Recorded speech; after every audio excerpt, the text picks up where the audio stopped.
In this video, I'm going to show you how to learn Spanish even when you don't have much time. And I'm going to do this with a few simple cheat codes that make the learning happen faster straight away. Because after 25 years of learning and teaching languages, writing a bunch of books about learning Spanish, I figured out that Spanish, well, the language really is rigged in your favor. You've just got to know where the clever shortcuts are hiding. So in this video, I'm going to show you 7 Spanish cheat codes that are going to make it feel easier almost straight away. You'll see what's worth your time, what you can safely skip, and how to start speaking Spanish even if you only got a few minutes a day. Now, first up, a cheat so obvious you'll kick yourself, and it's almost embarrassing because if you speak English, you already know far more Spanish than you would ever believe, and yet almost every beginner walks straight past it. Why? Because when you start speaking Spanish, you can't help but fixate on all the scary looking bits, the upside down question marks, the squiggly ends, the rolled R's, the way native speakers go on at such blazing speed, you can't catch a thing they say. Una hija dijo pericotija tan tarantija, un día la madre godable pericotable tan tarantable le dijo a su hija godija pericotija tan tarantija. ¿Sabes lo triste que es para mí ver que nunca en tu puta vida te vas a dar cuenta del potencial que tienes? Yeah, it feels very different from English, I know, and you just think, damn, Spanish is hard. So try something with me for a second, read along with me. El director del hotel confirmó la situación.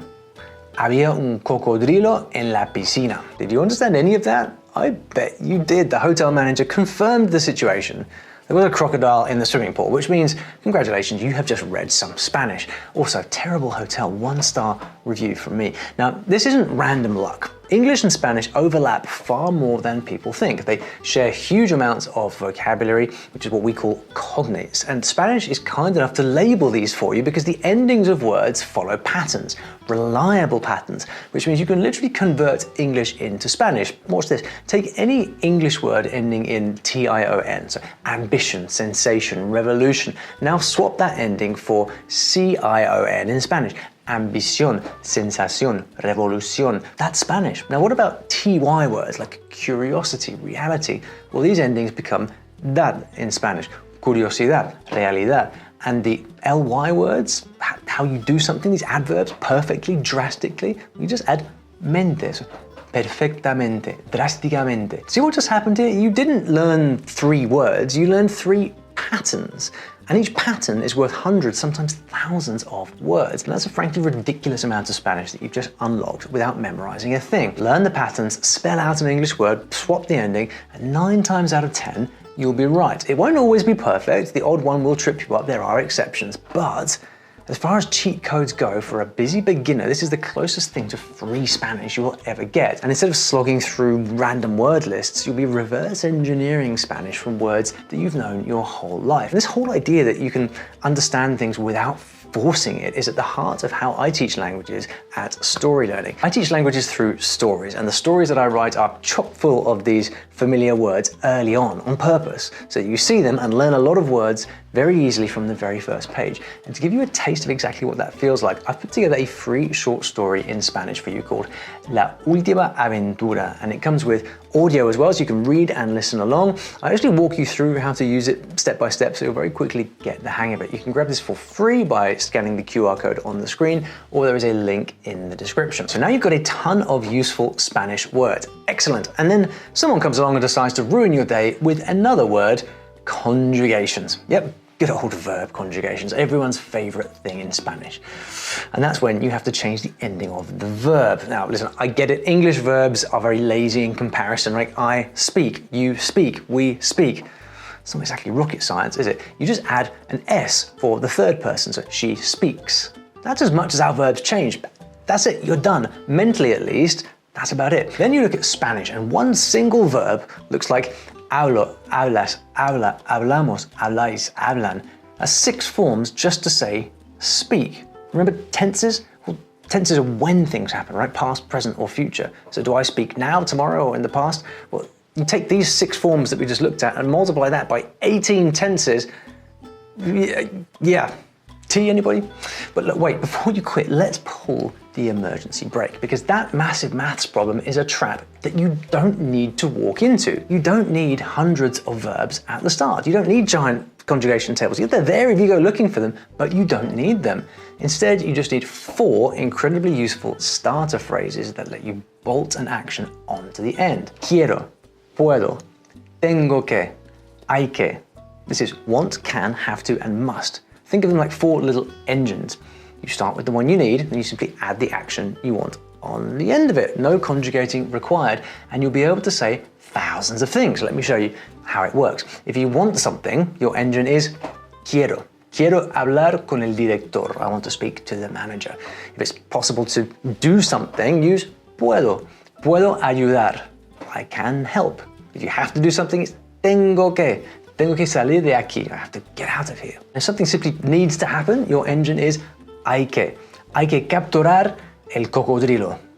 That crocodile from earlier, remember? Now here's the beautiful part. Look at those second words. Hablar, ayudar, salir, capturar. Speak, help, leave, catch. They're all sitting there in their simple dictionary form. There are no conjugations there. Remember all those scary verb conjugation table? Not there. And as long as you start with your engines, the quiero, puedo, you don't have to conjugate the action word at all. It comes in the infinitive form. Nice, huh? So if you want to say, I want to learn Spanish, you say, quiero aprender español. I have to work tomorrow. Tengo que trabajar mañana. You just get the starter phrase and then you stick the action on the end and suddenly you can talk about anything that you want or need. Now, obviously, this just gets you started, but it's a huge chunk of everyday conversation. But having the right words in your head is only half the battle. The moment you try to say Spanish out loud, a whole new problem kicks in, which is that you don't sound anything like the people that you're listening to. Your mouth just feels clumsy, you know that feeling? But that's not really because Spanish is difficult, it's because you spent your whole life speaking English. Spanish uses different sounds, different rhythms, different stress patterns, so when you try speaking, your mouth is basically doing it for the first time. The vowels go lazy like we do in English, and word stress lands all over the place like we do in English. En Estados Unidos, todo el mundo tiene una camioneta gigante, esas que casi ocupan 2 carriles. La otra vez que alquilé un carro aquí, era tan pequeño que apenas cabía yo. Listen, nobody expects flawless, but it should at least sound vaguely Spanish, I think. And it's almost always the vowels that get you. See, Spanish only has 5 vowel sounds, a, e, I, o, u, and they never, ever, ever change. Unlike English, which has more like 20. I was told that in English there's like 6 vowels. No, you have like 58. Yeah, and the big giveaway is that we slip our lazy English vowels in without noticing, and that's the problem. But here is the fix: music. Because music goes straight at both of those things, vowels and rhythm. When you sing a word, it's really hard to mumble a vowel while you're holding it across a note. It forces your vowels out clean, it forces you to pay attention to them. And the beat falls right on the part that you stress, so you get it without trying. It'll be literally impossible for you to say corazón, meaning heart. You'll have to say corazón because that's the way that it sounds in the song, and it's blindingly obvious because it's in the song. And of course, you'll be hearing these corazón sounds over and over, which is exactly the kind of exposure that you need. Hearing the sounds, saying them again and again. A song is the one thing you'll happily play 40, 50, 100 times over. And you're not going to do that with a grammar drill, are you? A song that you love, you will. It's on repeat without you even thinking. So the sounds sink in and it never feels like practice. Repetition, that doesn't feel like repetition. I've learned entire languages through songs in the past. It's one of my favorite ways of learning a language because you really get the sound in your head from the beginning. Y aunque el olvido que todo lo destruye haya matado mi vieja ilusión. Now, I don't mean sticking on Spotify while half answering emails and expecting fluency to descend from the heavens. It doesn't work like that. Just pick a song, listen to it a bunch of times, and then focus on a single line that you like and start singing it back exactly the way that you hear it. You get addicted in that way. When I learned Portuguese, I literally had these CDs of bossa nova, and I just used to sit in my bedroom playing them over and over again with a guitar, just trying to figure it out. I must have sung some of these songs thousands of times. I found the music I liked, and the rest was easy. With Spanish, you are spoiled for choice. Latin America alone gives you salsa, bachata, reggaeton, which I don't really love, but some people do. A lot of people do, actually. Whatever it is you're into, it is there. So do that with a few songs that you love and watch your accent improve fast. Now, you are sounding a lot more natural. Good, that's great, but there's still one thing that instantly gives beginners away. You speak in lots of short, choppy sentences. I'm tired. It's late. I don't want to. All perfectly correct, but also rather robotic. And native speakers don't talk like that any more than you or I talk like that in English. They string their thoughts together with little linking phrases like it's late, so I don't want to. That little so is the glue that ties two whole thoughts together like a bridge. And just a handful of these can do a ridiculous amount of heavy lifting. You'll be able to talk about consequences, confirm things, explain something, reveal things. And the beautiful part, in Spanish, these are all just fixed little chunks. The phrases never change. There's no conjugating, no grammar headache. You just learn them, stick them on the front or the end of a sentence, and everything starts flowing a lot more naturally. Here are the 4 that I would use and learn straight away. Así que, this means so, as in this happened, so now this. Perdí el bus, así que camino. I missed the bus, so I'm gonna walk. Es tarde, así que me voy. It's late, so I'm leaving. And then de hecho, which means actually or in fact. I love this one. Like when you want to confirm something. Me gusta el café. De hecho, tomo 3 al día. I like coffee. In fact, I drink 3 a day. And my other favorite one for you is es que. Now this one is absolute gold because you can use it to explain pretty much anything. It means the thing is, or it's just that. So if you're running late, es que había tráfico. The thing is that there was traffic. Trying to explain why you're refusing to swim, es que hay un cocodrilo. The thing is, there's a crocodile in the pool of that hotel, the one that we gave 1 star. Es que super useful. You can actually take this one a step further if you add la verdad in front. Now, la verdad means the truth. And it's like, you know how in English you say, well, the truth is, we say this a lot, right? Same in Spanish. La verdad es que, the truth is that. And anytime you want to reveal something, just whip that one out. So, la verdad es que este hotel es terrible. The truth is, this hotel is awful. Can you see what's happening here? 4 tiny phrases and all these jittery beginner sentences start sounding like smooth, connected thoughts. And believe me, this goes a long way in helping you sound fluent. Plus, there's even a sneaky bonus to this. While your mouth is busy saying es que or de hecho, your brain gets a couple of precious seconds to work out what's coming next. So these little bridges don't just make you sound more natural, they buy you thinking time. Learn these 4 and even a few more if you want, and you'll sound well above your actual level, which, let's be honest, is the entire point of a cheat code. But what happens when you actually need to ask somebody for something? Well, here's the situation. You're out and about and you want to do something like enter a place, sit down, take a photo, but you're not sure you're allowed. In English, you'd probably use a whole sentence like, do you mind if I take photos? Am I allowed to? Is this private? Can I go inside? Now, how are you supposed to work that out in Spanish? Your brain just freezes because you're scrambling for a can I, may I, could I, would I, and then stressing over it should be formal or informal. Tell you what, forget all of that. In Spanish, you just need 2 words. Se puede, word for word, is like, is it possible? Is it allowed? Se puede. But really, it's just a magic little pass that lets you do almost anything politely. Extremely versatile little phrase, and it works in pretty much every Spanish-speaking country out there. So say you walk into a cafe, you spot a free table, you catch the waiter's eye, point at it and goes, se puede, and boom, he knows exactly what you mean. Can I sit here? Or you want to try on some shoes in a store. Se puede? May I try? This is the cleanest, laziest way to be incredibly polite without ever opening a grammar book. But what about the future tense? Because sooner or later you'll want to talk about your plans.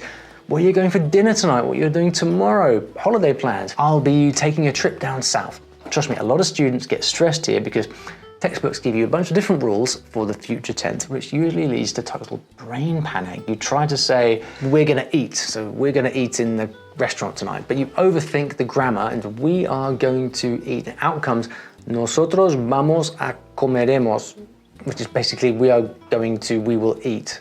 Yeah, not so good. Forget the textbook future tenses. I've got a nice little loophole for you. Just use the going to do something formula instead. It works exactly like English. You just say voy a, I'm going to, and plug a regular action on the end, like run, sleep, fly, travel. Look how effortless this is. Voy a comer. Voy a estudiar. Voy a trabajar. Voy a viajar. Voy a viajar. I'm going to travel. Voy a volar. I'm going to fly. Want to see the true power of this hack? Combine it with cognates, words that are almost identical in English, like those pattern words from earlier, and you can instantly build amazing sentences with very little effort. Voy a explorar el área. I'm going to explore the area. Or maybe voy a ignorar el cocodrilo. I'm going to ignore that crocodile. It's a massive cheat code because now you can talk about any future plans without using any conjugations whatsoever. But there's one more thing that you are still worried about. I know exactly what it is. So I'm going to give you a cheat that is not a grammar hack. It is a mental cheat code to kill the biggest time waster in language learning, which is stop agonizing over which variety of Spanish to learn. I'm dead serious. I watch beginners lose months to one terrifying question. Should I learn Mexican Spanish? Spanish from Spain, Colombian Spanish. What if I picked the wrong one? The world's gonna end. So let me end the panic right now. There is no wrong variety of Spanish. Spanish is Spanish. Now, yes, there are different varieties and there are different accents, the slang changes, but it's a bit like a New Yorker chatting to someone from London or Sydney. Different flavor, same language, the odd weird expression, especially those ones from Sydney, but they understand each other perfectly. You can learn your Spanish in Mexico, then walk into a cafe in Madrid or a beach house in Colombia, and people will understand you just fine. The real danger is not choosing the wrong Spanish, it's spending so long choosing which variety to use that you will never actually start, or obsessing over Colombian Spanish and refusing to touch any material that's on Spanish from Spain or Mexican Spanish or whatever, because you think, oh, it's not the type.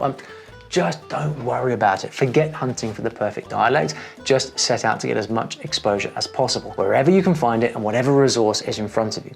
And don't worry about running dry because there is more Spanish content that you could throw a stick at. In fact, go find yourself something to read right away, like these books of short stories that I wrote. Never stress about, oh, I can't use that book, it's a different dialect. It doesn't matter. Use the book, watch the show, listen to the podcast, just start.